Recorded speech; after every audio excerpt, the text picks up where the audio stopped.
So, good evening everybody. This is Howling Fury, episode 13. And today we have some special treats for you. We're going to be talking about stuff that happened on the weekend with Blizzard's Open tournament. We're going to share our impressions, those few games that we've seen of non-professionals playing, all the good stuff. We're also going to talk about the community and the creative community specifically, the skins, whether they have place in games by Blizzard or they don't. And finally, we're gonna reveal some secrets to you guys. We're gonna talk about what it takes and what you should do to get to rank 1 in ranked play. We think that anybody can do it, and by listening to us, you're gonna know how. So this and more will be coming later. We're gonna open up with our first topic, which is the Blizzard thing, the tournament that happened. And I know we watched a few games. I know Vox has watched probably more than we have. So let's share some ideas. Like, what have we seen? What was the tournament? What's the big deal? Why are we so hyped about this? So this is a tournament for Blizzard, for BlizzCon. I think it's like a pre-tournament. So you like qualifications. Qualifications. So winners of this move on to the BlizzCon tournament, and anyone could sign up for this one. So it was pretty interesting to watch because like you'd see some pro teams, but you'd also see some regular anybody that practices. Were there any like underdog teams that made it pretty far in? I just watched in and out of games. I wasn't sure the actual structure of the whole tournament. Mm-hmm. So how many teams roughly were there? What was the ratio of professional to non-professional? I only saw Idra's team play, and that's about it. I know there was I think there was Navi. There was like another must team. Have been. Yeah, it must have been like there was like a couple other pro teams, but I only got to watch Idra play and his team. I didn't really get a chance to watch everyone else. So do we have the results yet? Did anybody actually qualify for anything? Results for ESL? No, I don't have. Not for yourself, for the Blizzard Open. Oh no, I don't have that. North America Open stuff. No? I do not, no. Yeah, right. I'm trying to find it. Can't. Yeah, I heard that there were around 450 teams, and I know this because we were talking about signing up as a Howling Fury team last week, and the whole sign up was done by Thursday, I believe, and somebody on Twitter, I think it's Joshi, said that 450 teams and the sign ups are closed. Best of luck to everybody else in the following events. So this thing was held over 2 days, and the blog says there was a $15,000 prize pool. That should definitely attract a lot of professional and non-professional teams alike, right? Would you guys play for 15K? People? Yeah, definitely. I love that they're just putting in lots of money into this game, especially for the smaller tournaments. Yeah. Just to get people really engaged in them and to watch them. That's a lot of money for like one of their first tournaments. Yeah, for a small tournament, that much money to be put on it, it really shows that this is a game that they're committed to, and you can invest money and time into this game from other competitive games, and you'll be set. Like, you can actually make this an esport. And looking at the other games, is this on par with what the other tournaments do? Kind of around the same genre? Maybe let's look at MOBAs and stuff like that. Or is it too much, too little? I think the money for the tournament is not as high as other games. Well, yeah, when you look at it compared to the similar style of tournaments, it's a small tournament, so I think that in that regard it's fine. But when you compare it to League and Dota's like larger tournaments like LCS and I can't even remember. Well, completely disregarding like their internationals and stuff, even their small tournaments like LCS and all, they make quite a lot of money off of those tournaments as well. This one is slightly below those. I think it's more in line with what a qualifying round should be. Yeah, given it's not a major yet, probably BlizzCon would be the thing. Yeah, that's where the big money would be. Yeah. I also found some information about the upcoming week. So the 20th will also have a tournament. This is a round of top 8. I think these are the guys that qualified from the last weekend. And this is just a continuation of it. And looking at the brackets, and I gotta post a link here. On the 20th? Yes, on the 20th. So next June week. 20th, so next week. Looks like Cloud9 has 2 teams in there, and that's a professional gaming house. Looks like Tempo Storm. That sounds oddly familiar. I think it's a professional team of sorts. I believe they're a professional team for Hearthstone, so I guess they've started making one here too. Right, so Complexity Gaming, that's a multi-gaming house. They definitely have Dota and Hon and other teams there.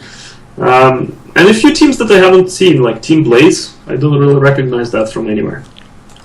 So these guys will be battling over, I think it's a 1 qualification spot in the round of 8. It looks like a double elimination tournament.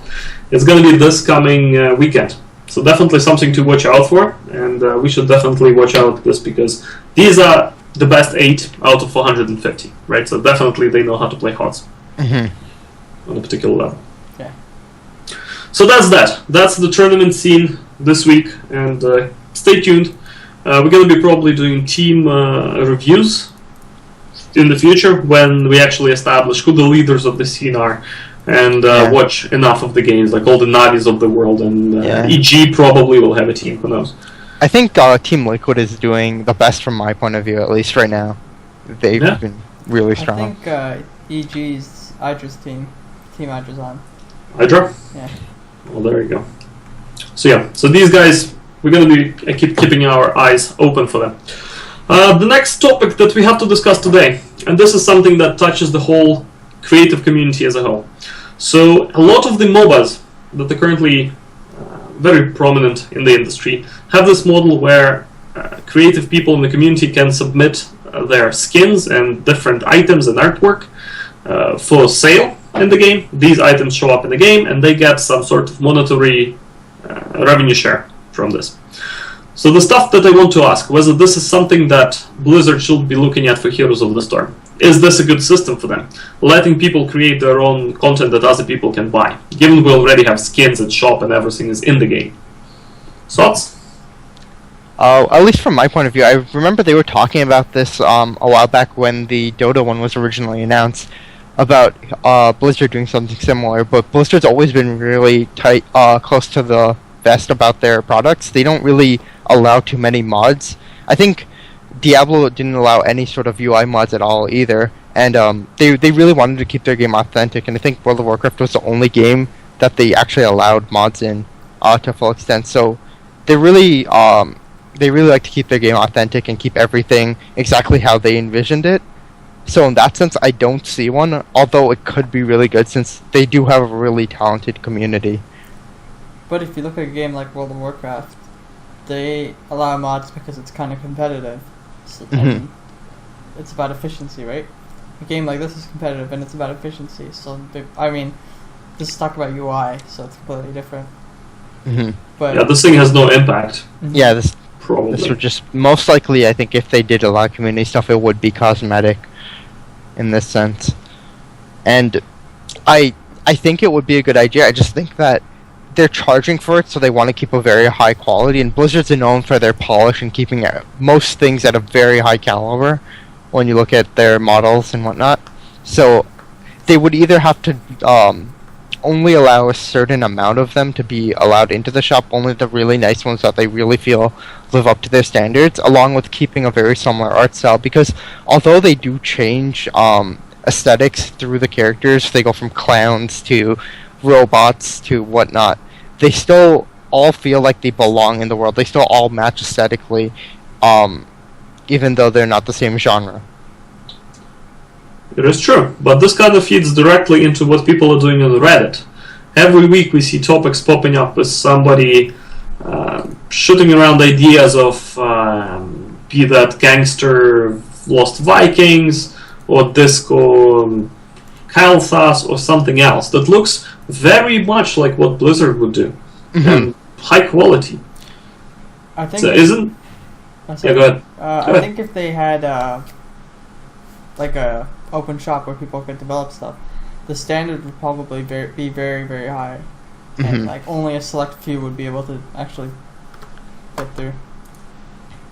So you don't think this is something Blizzard is looking to do? It's going to be good actually for community because they're going to get discouraged if they don't get picked? If they do it, I think, yeah, like they'll be like, oh, why did these 5 people get to make every skin in the game? And then not everyone will be allowed in. So. Well, potentially at that point, those 5 people should be just hired. Exactly. And I think that's where that they go to. Like, they look at the people who do make content, and if it's good enough, they're people that they would want to hire. And they're not going to put more time into the game, into establishing a community creation website, or however they plan on using, whatever system they plan on using for this, in order to like establish all of it. They'd have to create all of that infrastructure and find a way to pay off these people and balance out how much these skins would cost compared to the rest. And I think they'd rather just keep that in-house and just release skins as they deem worthy, like whenever they feel like they need to release a new skin or whenever they have a really good idea for one.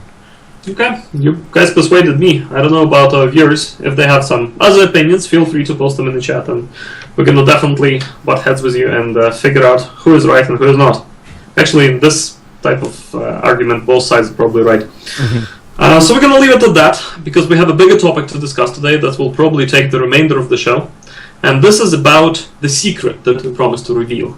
How to get to rank 1. I know there are guides out there on the internet all over the place, but what we're gonna say, this is not really a guide. This is more like a bunch of ideas and opinions we get from playing this game for a while. And yeah, so guys, do you have any knowledge to share with our viewers about how should they get to rank 1 in ranked mode? Yeah. So communication is probably the most important. If you don't communicate with your team, there's like 0 chance of people trying to figure things out. Also, the most important part when to communicate is right at the start, because like picks are probably like 80% of what it's going to take to win the game. And if you guys don't have good picks, you guys are going to be screwed the entire game. And if you're someone who only plays a certain hero and thinks that they can do that hero really well, just mention it at the start that you've gotten this far only playing this hero, and when like you're gonna need to build a team around it. Because most people would rather you say that than just leave them out in the dust to be picking right at the end, and then they have no team comp around it. Very good. So this is picking the game. How about playing the game? What should you do while you are in the match? So when you're in the match, you want to be aware of where all your teammates are, like the enemy and your teammates. Because if you see some guy going off in the corner, trying to do something silly like I don't know, get a camp when you know enemies are nearby, you might want to let him know. You might want to go with him to protect him and help him escape. If you see your whole team going for an objective like the boss and you think it's not safe, let them know. There's a lot of tiny things you can do that add up. Yeah. Really taking charge is a big thing. A lot of the high caliber players are people who take charge, lead their team into victory by telling them we need to take this, we need to take that. It's just gathering everyone as a group is pretty much the biggest thing. Because when your group is together, you have a way stronger chance of winning than when you're all split up and getting picked off one at a time. But wouldn't you say splitting up has some sort of merits for tactical reasons? Should you always be stacked together? I think there is merit to splitting up and taking different objectives and whatnot. The problem is doing advanced high communication between teams when really all you have is text and a few seconds between major fighting points. It's not worth it. I think it's worth it to rather just stick together, work as a group through major objectives, and when you take something and gain an advantage over the enemy team, then you can split up. Like Dragon Try is the best example. You think splitting up might be the best strategy, but if you can pick off one person at a time, moving as a snowball basically, you can easily capture all 3. It is a very good example for that specific map. And I must say that teams that do that, they're usually more successful, because you can never actually get the Dragon Knight if both shrines are not active at the same time. And if you're 5 manning one, there is 0 chance for the other team that is underrepresented to even cap it. Right? Especially later in the game, where it's not worth it to split up your team and have the chance of 2 people being picked off. You'd rather just stay together and not get the dragon than try and split off and become greedy and take multiple things and end up losing out. On all of them, potentially. Everything that you decided. So these are very, very high level things, but from the standpoint of a new guy, he just downloaded the game, 2 weeks ago when it got released. And he reached level 40 by now with all these XP boosts that were going on. So he is very eager to try Hero League.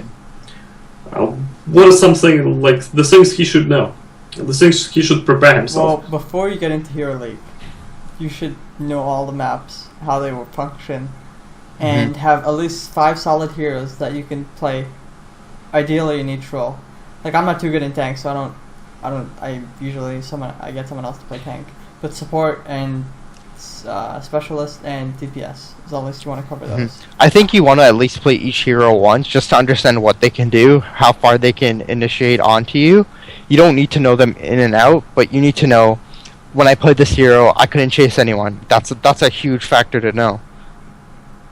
And even if you play it against bots, right, it's still valid, still counts. You want to know, like when I'm picking, I imagine, okay, how's the fight gonna be if I was this hero, and if I'm like, okay, I think I'm gonna be picked off by that Nova, then you pick the appropriate hero. Well, see, maybe your team already has a Tessadar, and Nova is not, not really a threat to you anymore if he's a good Tessadar. But in any case, coordination and communication, 2 big C's of this game. Another thing that I personally want to kind of share with people, that if you try to play Hero League and for some reason things don't go your way, do not get discouraged. Look online, look to our videos, look to other guides. YouTube is plenty of them, like it's everywhere, every corner. You type Heroes of the Storm, getting to ranked 1, everybody has an opinion on it. So see what those people have to say. Try it out, don't lose faith, and you're gonna make it. Speaking of which, also, don't give up on a game just because you lose in the initial game. You may be 3 levels behind, they may be 10 and you may be 7. Keep playing through that game because there are huge motion switches in the game where your team just completely wipes out their team, gets the dragon, pushes 3 towers, and then suddenly you're 2 levels ahead. Yeah. So Stuff play like that smart, happens. play safer, and regroup. Don't get mad at each other. Just push. Try and stay as close together as possible and try and get picks at that point. You want to try and make as many favorable trades as possible. You don't want to just keep throwing yourself at them, hoping that your team will listen. Yeah, once you're like a good 15 minutes into the game, one wipe is good enough to come back or even win the game.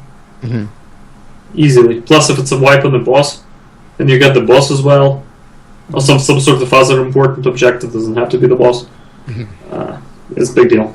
And also, if you had a good game, say you had a good game, add the people you played with to friends. Yes, that's a big thing. Yeah. It's huge. Participate in community. Most likely you're gonna play some more games with them.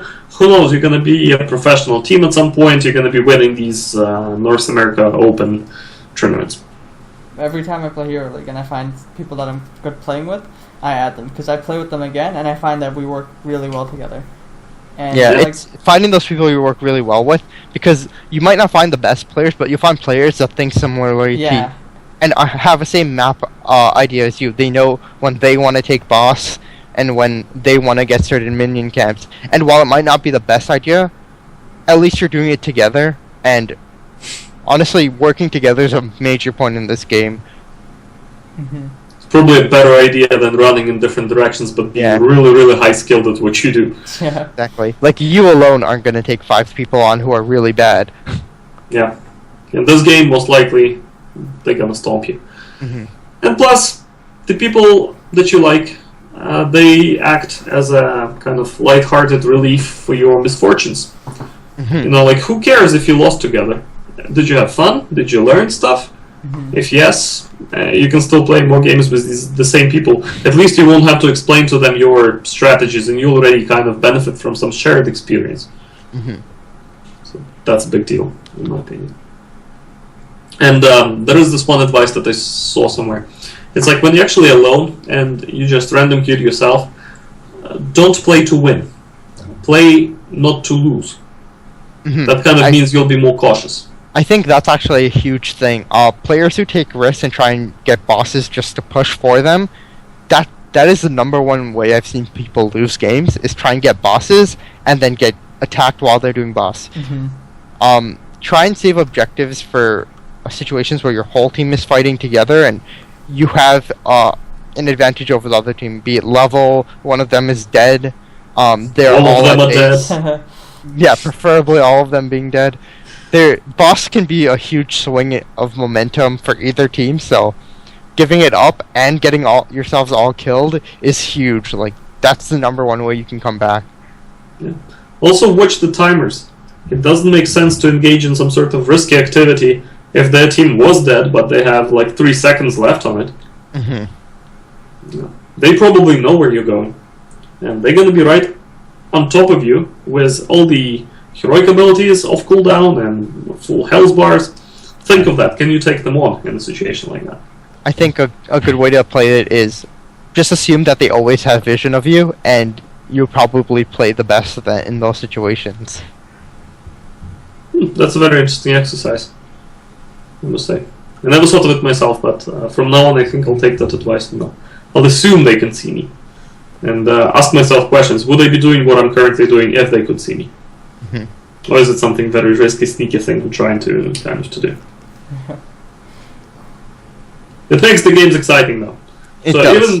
Even, if you feel like it, do it. You have to try. You have to try things. There are points where you'll say, you know what, I'm willing to take the risk. If it's a loss, it's a loss. But those are the games that you remember too. Because you can be watching videos until you're blue in the face. I encourage you to watch our show every week. But if you never try it and you just keep watching, you're never going to be the player that you should be. Yeah. That's just the nature of things. Right? That's that. And if you have no friends, nobody to play with, we're going to post our battle tags. Mm-hmm. Yeah, we're always willing to play, especially right after the show. We usually play. Add us, we're going to definitely play with you. That's the only reliable way of building up the community is by engaging everybody. Yeah. Mm-hmm. Right? So any more final suggestions for this? Getting people to ranked 1? Anyone? Practice. Yeah, just continue playing. Really, that's the best way to learn. You learn what your faults are, how you keep losing, and it may take you a while, but you'll eventually get there. And we're gonna see you at ranked 1, because that's where we're heading, right? I'm starting to play Hero League this week. Sweet. So looking at the time, these are all the things we have for you guys today, but we're only gonna say goodbye for one short week. We're gonna see you next Tuesday at 10-ish p.m. And that's going to be right after the launch of the beta for Eternal Conflict, so we're going to be probably playing that. Maybe we should be just streaming and playing that thing. And talking through it. We'll talk about this, we'll figure out what it is. But this week was a blast as usual, and I want to thank my co-hosts, Aaron Walks-Aquera. You can follow him at Netherglaive. He's on Twitter, he is posting stuff and liking the videos, and so should you. And also Nathan HP Sequeira, you can follow him at HPOC. He doesn't post things yet, but he will be posting things eventually, and I know I keep promising it, but you don't follow him, so he has nobody to tweet for. So follow him, he will tweet. And myself, I'm Max Skeggy. You can follow me at I'm Skeggy. I also tweet random things that are related mostly to Blizzard.